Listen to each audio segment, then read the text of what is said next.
Friends, 'Brahmamudi' serial అనంగానే మనకి first గుర్తొచ్చేది రాజ్, కావ్య, అలాగే మంచి అద్భుతమైన కన్నుల పండగగా కనిపించే దుగ్గిరాల ఫ్యామిలీ.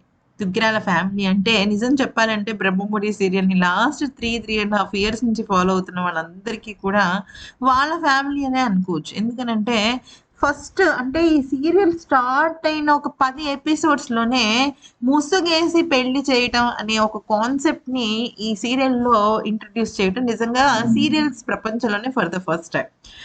సరే ఇంకా పెళ్లి కూతురు మోసం చేసేసింది. ఇంక ముసుగేసేస్తుంది అనుకునే టైంకి ముసుగు తీసి ఇది నేను కావ్యని అంటే తర్వాత తనని పెళ్లి చేసుకొని ఇక ఎన్నో రకాల మలుపులు తిరిగిన తర్వాత వాళ్ళిద్దరికీ పెళ్లవుతుంది. సరే ఇదంతా అయిపోయిన తర్వాత మనం చూసినట్టయితే రీసెంట్‌గా అంటే 2 డేస్ బ్యాక్ దుగ్గిరాల కుటుంబం అంతా కూడా ఒక పెద్ద కారు ప్రమాదం రుద్రాని వల్ల అందరూ చనిపోయినట్టు మనకి చూపిస్తారు. మరి దీని గురించి రాజ్ ఏమన్నాడు అంటే రాజ్ ఒక విషయం అయితే చెప్పాడు. గత కొన్నేళ్లుగా 'బ్రహ్మముడి' సీరియల్‌ని ఆదరిస్తున్న మీ అందరికీ కూడా చాలా చాలా ధన్యవాదాలు. అయితే ప్రతి సీరియల్‌లో కూడా జనరేషన్ చేంజ్ అని ఉంటుంది. కానీ 'బ్రహ్మముడి' సీరియల్‌లో నా పాత్ర కానీ, అలాగే నేను చేసే రాజ్ పాత్ర ముగిసిందని మీరనుకుంటున్నారా? లేదు. నేను కొంచెం గ్యాప్ తర్వాత మళ్ళీ అద్భుతమైన కమ్‌బ్యాక్ ఇస్తాను. నేను ఇప్పటి వరకు చేసిన స్వరాజ్‌గా దుగ్గిరాల కుటుంబానికి వారసుడిగా ఎంతో గొప్పగా నా క్యారెక్టర్ ఎలివేషన్ వచ్చింది. కానీ ఇక ముందు రాబోతున్న నా క్యారెక్టర్ ఇంకాస్త అద్భుతంగా ఉంటుంది.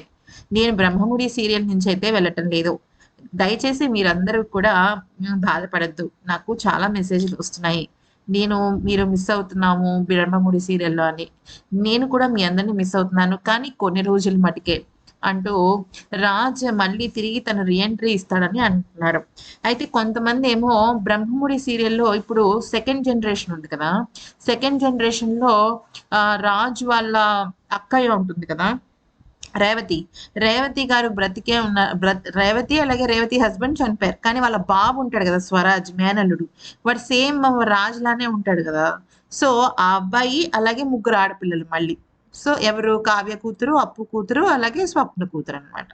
సో, ఈ పరంగా చూసుకున్నట్టయితే ఈ రకంగా కథ మలుపు తిరుగుతుంది. అయితే చాలామంది ఏమంటున్నారంటే, ఆ బాబు మళ్ళీ మానస్‌గా వస్తాడు అని చెప్పేసి అనుకుంటున్నారు.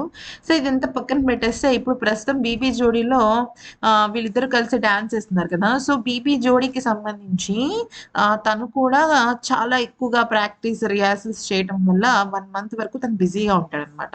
సో, 1 మంత్ తర్వాత మళ్ళీ తన షూటింగ్ అనేది స్టార్ట్ అవుతుంది. అప్పటి వరకు ఏంటంటే మనకి కావ్య, రాజ్ ఇద్దరూ చనిపోయినట్టే చూపిస్తారు. కానీ వాళ్ళిద్దరూ బ్రతికే ఉన్నారు. ఇస్తారు. అది పాత రాజ్ కావ్యాలనా? లేకపోతే స్వరాజ్ అలాగే ఇందు లాగానా అనే విషయం తెలీదు. బట్ వాళ్ళిద్దరూ మళ్ళీ అయితే వస్తున్నారనమాట. 'బ్రహ్మముడి' సీరియల్‌లో మనకది కనిపిస్తుంది. ఈ వీడియో నచ్చితే లైక్, షేర్ అండ్ సబ్స్క్రైబ్.